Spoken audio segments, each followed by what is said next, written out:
pour ce 24 décembre, à l'aube de Noël, et il y a juste deux choses, ouais, voilà, surtout importantes, qui me semblent super importantes à te partager aujourd'hui.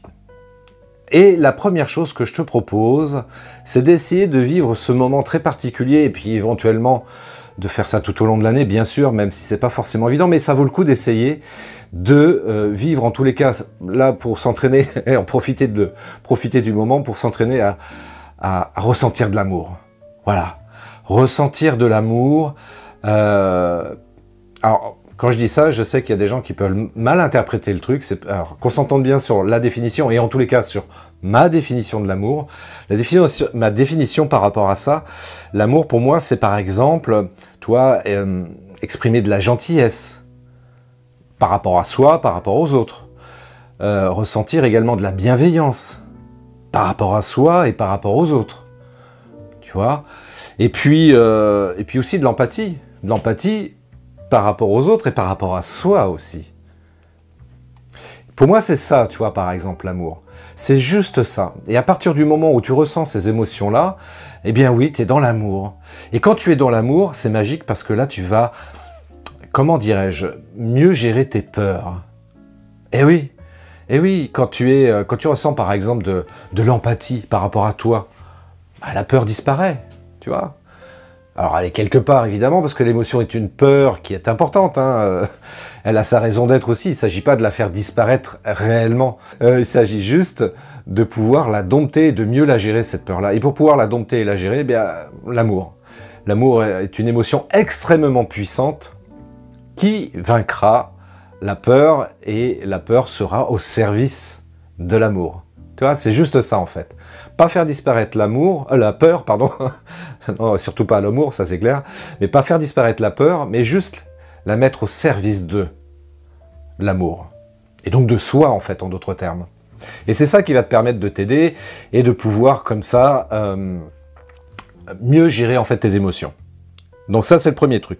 Deuxième truc aussi qui me paraît super important à ressentir et à exprimer, alors principalement intérieurement, parce qu'il ne s'agit pas comme ça, c'est la gratitude, tu vois. La gratitude, évidemment, tu ne veux pas dire merci à tout le monde, et encore moins à des gens qui, entre guillemets, t'ont fait du mal, ou voilà, qui ont eu des propos à ton encontre pas forcément très sympas. En revanche, tu peux quand même intérieurement ressentir de la gratitude pour eux. Ben oui, parce que s'il n'y avait pas, comment dirais-je, de la confrontation, certaines frictions, c'est pas ça qui va t'aider à grandir. Prends l'exemple d'une montagne. Une montagne, s'il n'y a pas d'aspérité, tu peux pas grimper. Si la montagne est totalement lisse, bah tu glisses. C'est aussi simple que ça. Et dans la vie, c'est pareil, s'il n'y a pas d'aspérité, tu peux pas grandir, tu peux pas évoluer, tu peux pas avancer. Donc c'est grâce à ces aspérités-là qu'on peut avancer. Donc même si sur le moment, à l'instant T, émotionnellement, évidemment, c'est pas toujours simple hein, sur le moment présent de pouvoir se dire « Ah ouais, je ressens de la gratitude », mais ça semble, enfin c'est quand même intéressant et important, très important même, à un moment donné de se dire « Ok, je ressens de la gratitude pour ce qui m'arrive parce que finalement c'est ça qui va peut-être m'aider à progresser et à avancer et je vais découvrir de nouvelles choses parce que je sais qu'immanquablement derrière chaque événement, chaque situation qui peut être difficile, se trouve une pépite, se trouve un cadeau. Donc merci, merci pour ça. » Je te remercie à toi aussi, d'ailleurs j'en profite pour te remercier. Donc un grand merci aussi pour toi qui me regarde.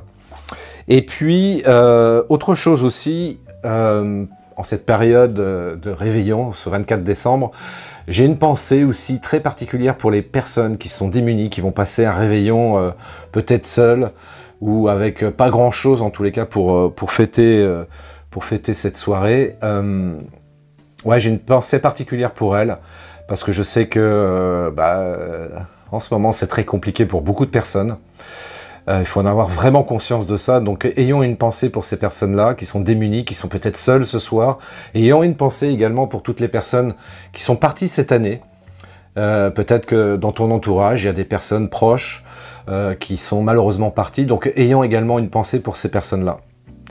Et puis, il y a une chose aussi qui me paraissait intéressant de partager avec toi, c'est un coach qui m'avait dit ça, qui avait dit « Essayons de trouver la liberté dans la contrainte. Essayons de trouver la liberté dans la contrainte. » Voilà, je te laisse méditer là-dessus. On pourra éventuellement rediscuter de cette phrase-là, mais voilà, je voulais te partager cette phrase-là pour pour alimenter ta réflexion. Et puis, il y a une dernière chose. Voilà, on est à la période de Noël et à Noël, on adore les contes de Noël. On adore ça.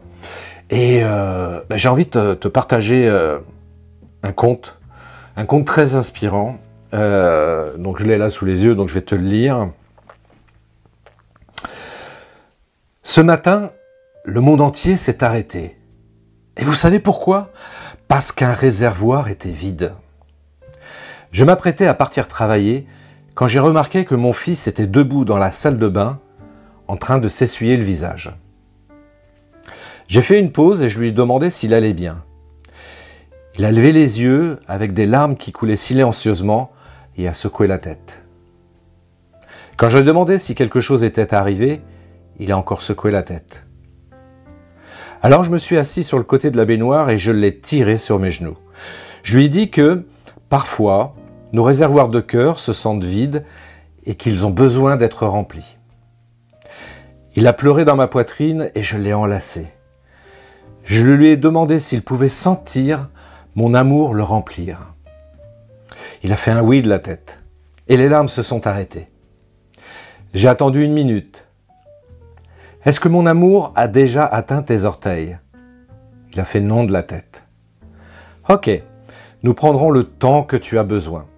Le travail n'a aucune importance pour le moment. L'école n'est pas importante non plus. Ceci est la chose la plus importante aujourd'hui. Ok? Je te remplis d'amour jusqu'à ras-bord. Est-ce que c'est bon? Encore 1 minute de plus.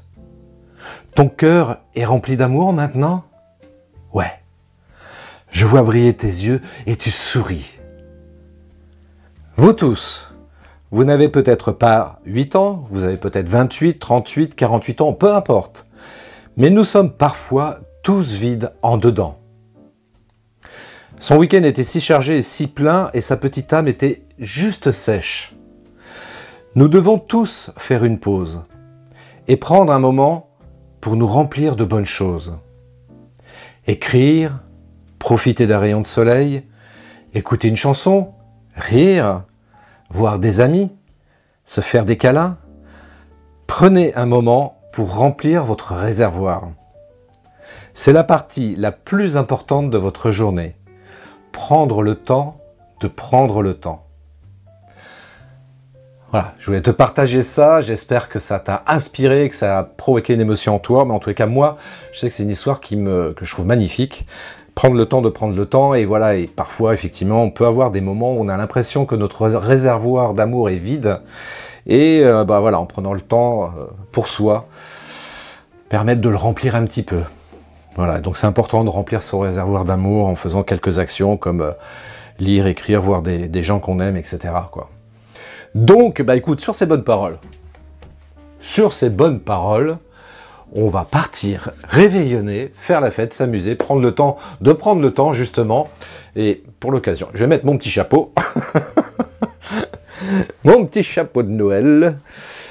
Je te souhaite un magnifique réveillon de Noël, une très belle soirée, avec plein de joie et d'amour, et de joyeuses fêtes de fin d'année. Profite bien. Je te dis à très bientôt pour un prochain Snack Live. Ciao!